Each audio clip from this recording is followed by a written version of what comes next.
नमस्कार, जय जवान जय किसान न्यूज़ 24 में आपका स्वागत है। आइए नजर डालते हैं आज की खास खबर पर।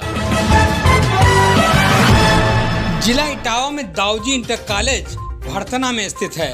प्रिंसिपल सुधा यादव जी पिछले कई साल से शिक्षा के क्षेत्र में जुड़ी हुई हैं। प्रबंधक जी ने बताया कि कोरोना काल के समय में भी वो लगवा रही थी ऑनलाइन क्लासेस। प्रबंधक जी ने कहा कि शिक्षा उस शेरनी का दूध है जो पिएगा वो दहाड़ेगा।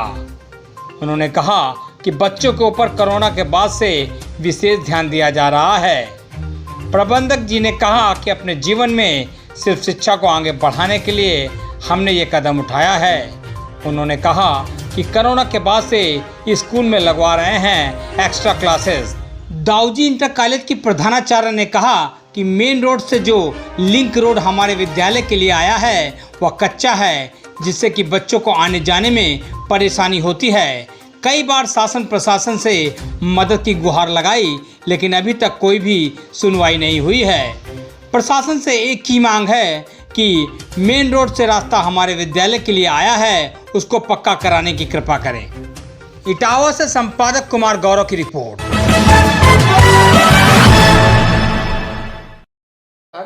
आप देख रहे हैं जय जवान जय किसान न्यूज़ 24 में कुमार गौरव। आज मैं हूं जिला इटावा में और इटावा की विधानसभा भरथना। आज मैं जहां बैठा हूं उस विद्यालय का नाम है दाऊजी इंटर कॉलेज नंगला आती।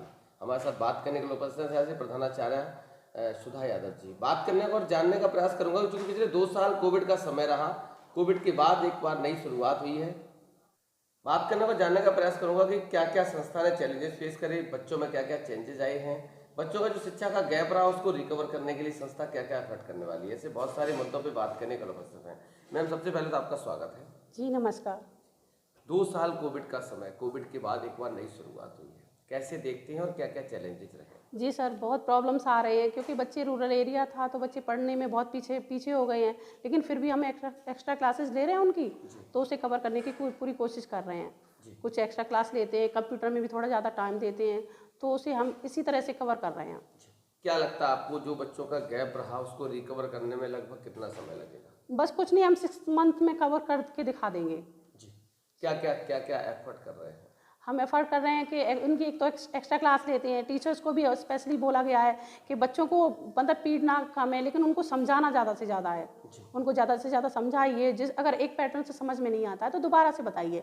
अगर एक बार समझ में नहीं आता 2 बार 4 बार 10 बार उनको कवर कीजिए। ना ही उनके ऊपर प्रेशर नहीं डालना है, क्योंकि उनकी भी मनोदशा यही रही है कि बच्चों का तो कोई दोष नहीं है इसमें, कि बीमारी की वजह से, ये कोविड की वजह से सारा इतना प्रॉब्लम आ गया कि बच्चे गाँव में, ये रूरल एरिया है तो गांव में रहे।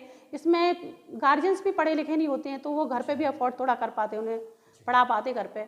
और हमारा उससे भी ऑनलाइन भी क्लासेस नहीं हो पाई थी क्योंकि रूरल एरियाज़ में एक तो मोबाइल कम होते हैं, फिर नेटवर्क नहीं आते हैं, और ये गांव के लोग अफोर्ड भी कम कर पाते हैं। जैसे किसी के घर में 3 बच्चे हैं लेकिन वो मोबाइल एक ही होता है, तो इसलिए वो ऑनलाइन क्लासेस भी बहुत कम बच्चे ले पाए हैं। क्या लगता है आपको कितना समय लगेगा जो एजुकेशन का जो गैप रहा उसको रिकवर करने? हमारे हिसाब से तो अगर मेहनत की जाएगी, अगर सारे टीचर्स मिलके ग्रुप में बना के अगर थोड़ी मेहनत करते हैं ना, तो 6 मंथ में हम कवर करके दिखा देंगे। जी। संस्था ने फाइनेंशियली क्या क्या चैलेंजेस फेस करे थे? संस्था ने बहुत सारी प्रॉब्लम्स फेस की हैं क्योंकि इसमें ना तो फीस किसी बच्चों की आ पा रही थी, क्योंकि सारा काम सब लोगों को टाइम से नहीं मिल पा रही, लेकिन फिर भी हम बच्चों के ऊपर ज़्यादा प्रेशर नहीं बनाए हुए हैं कि जैसा भी है उसी में एडजस्ट करने की कोशिश कर रहे हैं। जी। एक और सवाल आपसे, आपने अब पेरेंट्स से क्या कहना चाहती, क्या सजेशन है? पेरेंट्स से हम कहना चाहते हैं कि जो भी टाइम जो गुजरा है हमारा, जो बहुत ख़राब टाइम निकला है, लेकिन उसके बाद में भी अब आप बच्चों के ऊपर ज़्यादा से ज़्यादा ध्यान दीजिए।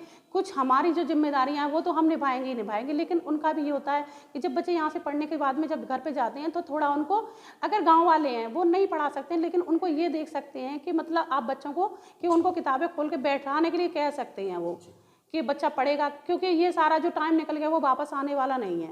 जो है उसमें ही हमें वो कवर करना है, पीछे वाला जो कमी है बच्चे की वो पूर्ति हमें इसी में करवानी है। तो बच्चे के गार्जियंस भी थोड़ा हमारा सहयोग करें, और हमारे स्टाफ तो बहुत अच्छा है ही, वो सारा कवर कर ही रहा है। कोविड के समय सरकार का किस तरीके का सहयोग रहा? सरकार का हमारे प्रति ज़्यादा कोई सहयोग नहीं रहा है, और हम इससे कोई शिक्षा से रिलेटेड कुछ हमें मिला ही नहीं है कुछ, तो इसमें सहयोग कुछ मिला ही नहीं है। एक सवाल आपसे, आपने देखा था कि देख रहे हो आप लोग, सब लोग देख रहे हैं कि हिंदुस्तान पे धीरे धीरे वेस्टर्न कल्चर आ करें, संस्कारों की बात करें, उस सब चीज़ों में बच्चे दूर जा रहे हैं। संस्था ऐसा क्या करेगी जिससे हमारी संस्कृति संस्कार भी बच्चे रहें और शिक्षा भी आगे बढ़े? संस्था का ये काम है कि मतलब थोड़ा अपने बच्चों को पुराने कल्चर में ले जाएं, हैं, और थोड़ा बुजुर्गों से टच में रखें बच्चों को, क्योंकि जहाँ सम्मिलित परिवार हमने देखे हैं वहाँ बच्चे काफ़ी संस्कारी होते हैं, क्योंकि उनमें दादी नानी जो भी है, दादाजी हैं, वो उनके प्रति थोड़ा उस हिसाब से बिहेव करते हैं। तो उन्हें बच्चों को एकल परिवार की अपेक्षा सामूहिक परिवारों में बच्चे अच्छे हैं अभी भी। जी, क्या अपेक्षा करते हैं आप सरकार से? अब हमारा नया सेशन स्टार्ट हुआ है तो क्या सहयोग? हम सरकार से यही सहयोग करते हैं कि मतलब शिक्षा के मामले में थोड़ी रियायत बरती जाए, या हमें फंड वगैरह जो मिल जाएगा अगर, तो कॉलेज उसी तरह से चलता रहेगा और बच्चों के ऊपर ज़्यादा हमें प्रेशर नहीं देना पड़ेगा। जी, और क्या लगता है आपको, क्या क्या एफर्ट और करने चाहिए एजुकेशन का, जो भी बच्चों का गैप रहा? शिक्षा के स्तर और थोड़ा अच्छा हो जाना चाहिए। एक तो किताबें बहुत प्राइवेट वाली महंगी आती हैं, उसमें थोड़ा बदलाव हो जाए तो अच्छा रहेगा।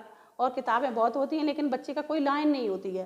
तो जिस तरह से अगर वेस्टर्न ही करना है तो उस तरह से जैसे अमेरिका वगैरह में होता है कि जिस लाइन में अगर बच्चे को हमें डालना है, डॉक्टरी लाइन में या इंजीनियर लाइन में, तो शुरुआत में वही किया जाता है कि उनको उसी तरह की शिक्षा दी जाती है। लेकिन हमारा क्या है कि 8th तक या 10th तक तो सारे सब्जेक्ट ही बच्चे को पढ़ने होते हैं, उसके बाद में फिर चेंज किया जाता है, तो बच्चा फिर अफोर्ड बुक कवर कर ही नहीं पाता है। और जिस तरह से अगर थोड़ा बदलाव अगर हो सकता है ना, तो यही अगर हो जाए तो बच्चे के लिए बेस्ट रहेगा, क्योंकि शुरुआत से उसे अगर जो बनाना उसी तरह से अगर लाइन में लग जाएगा तो एक ना एक दिन वो सफलता जरूर पा लेगा। जी, आपने एक आखिरी सवाल आपसे, आपने कोविड का पूरा सिनेरियो देखा, हिंदुस्तान के साथ साथ कई अन्य देश इस महामारी की चपेट में आए और सबसे ज्यादा अगर नुकसान हुआ तो शिक्षा का हुआ। शिक्षा का हुआ। ईश्वर से क्या प्रार्थना करना चाहती हैं कोविड का पूरा सिनेरियो देखा? अब हम एक बार तो ये देखा है ना, वैसे तो हमने उसको किया है फेस कोविड को, लेकिन ये महामारी हमने देखा है कि हर 100 साल बाद आती है, तो हम ये फेस नहीं करना चाहेंगे, क्योंकि ये महामारी ने बहुत कुछ किया है, लेकिन आर्थिक व्यवस्था भी हमारी भंग हो चुकी है।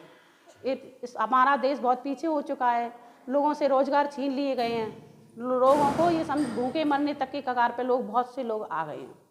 फिर भी सरकार हमारे लिए बहुत कर रही है कि मतलब फ्री अनाज दे रही है, फिर और हमारे क्या कहते हैं सब चीज़ों में ध्यान दे रही है, सरकार का भी काफ़ी सहयोग है। फिर भी थोड़ा सा और अगर ध्यान दिया जाए तो अच्छा बेहतर ही होता चला जाएगा हमारा भारत। जी, बहुत बहुत धन्यवाद मैम, बात करने के लिए समय देने। ठीक है, धन्यवाद। अभी दिखाया था आपको कि दाऊजी इंटर कॉलेज के प्रधानाचार्य महोदय से मेरी वार्तालाप हुई थी, उन्होंने बारीकी से बताया था कोविड के समय क्या क्या परेशानियां रहीं। अभी हमारे साथ पीछे आप देख रहे हो विद्यालय का कुछ स्टाफ खड़ा, कुछ लोग बारिश की वजह से चले भी गए हैं। बात करने को इनसे जानने का प्रयास करूंगा कि क्या क्या परेशानियां रहीं, बच्चों में क्या क्या चेंजेज आए हैं। सर, सबसे पहले तो क्या नाम है आपका? देवेश जी, कोविड के समय क्या क्या चैलेंजेस रहे?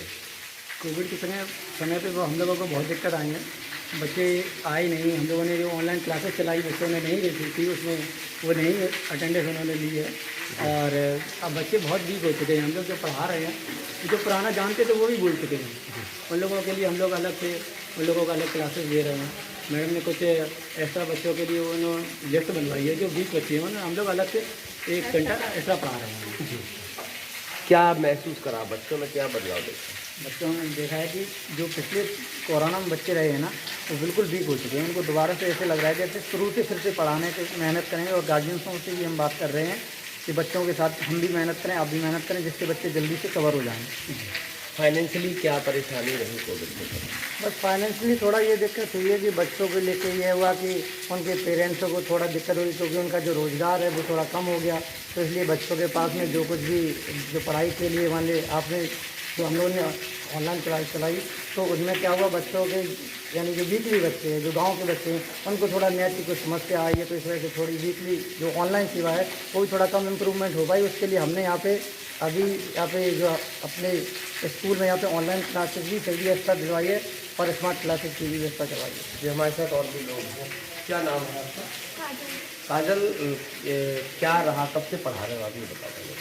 1 साल से आप पढ़ा रहे हो, कौन सा सब्जेक्ट पढ़ाते हैं? क्या लगता है आपको, बच्चे जो पहले पढ़ते थे और आज में क्या परिवर्तन नजर आया? बच्चे जो पहले पढ़ते थे आज बच्चे जो वीक हो गए हैं, तो मतलब हम लोगों ने जो उनकी जो कॉन्सेप्ट नॉलेज है वो बहुत ज़्यादा वीक हो गई, तो हम लोगों ने कॉन्सेप्ट से क्लियर कराने की कोशिश करें ताकि वो अपने देश के बारे में, अपनी सोसाइटी के बारे में जान सकें, अपने इतिहास के बारे में जान सकें। ऐसे बहुत सारे बैटल्स हुए, कब हुए, क्या नहीं हुए, तो हम कोशिश कर रहे हैं कि ताकि सोशल स्टडी मेरा सब्जेक्ट है और इसको मैं अच्छे से कवर करा सकूँ सब बच्चों को अच्छे से। मैम, क्या सजेशन देंगे इनको? बच्चों की जो शिक्षा का गैप रहा उसको रिकवर करें। जी हम बस यही सजेशन देंगे कि ये तो पूरा हमारा स्टाफ हमारा सहयोग करे। एक हमने जो स्पीकिंग क्लास चलाई है इंग्लिश स्पीकिंग की, उसमें थोड़ा बच्चों को मेहनत करें तो बच्चे थोड़ा बोलने की भी कोशिश करें, और ये गांव की लैंग्वेज अगर चेंज हो जाती है तो बच्चों में लगेगा कि इम्प्रूवमेंट हो रहा है। बहुत बहुत धन्यवाद मैम बात करने के लिए। जिस तरीके से आपने देखा था कि पूरे विद्यालय ने स्टाफ ने बताया कि क्या क्या परेशानियाँ आई, बच्चों में क्या क्या चेंजेज आए, हमें भी आशा है उम्मीद है आप लोग अपना 100% योगदान देंगे, जिससे कि बच्चों का जो भी स्टडी गैप रहा उसको रिकवर करने में आसानी हो, और बच्चे जहाँ जिस पोजीशन पे पहले थे उसी पोजीशन पे आसानी से आ जाए। नया सेशन स्टार्ट हुआ है, उसके लिए आप सबको बहुत बहुत बधाई, बहुत बहुत शुभकामनाएं। धन्यवाद। पल पल की खबरों को देखने के लिए चैनल को लाइक, सब्सक्राइब और शेयर जरूर करें।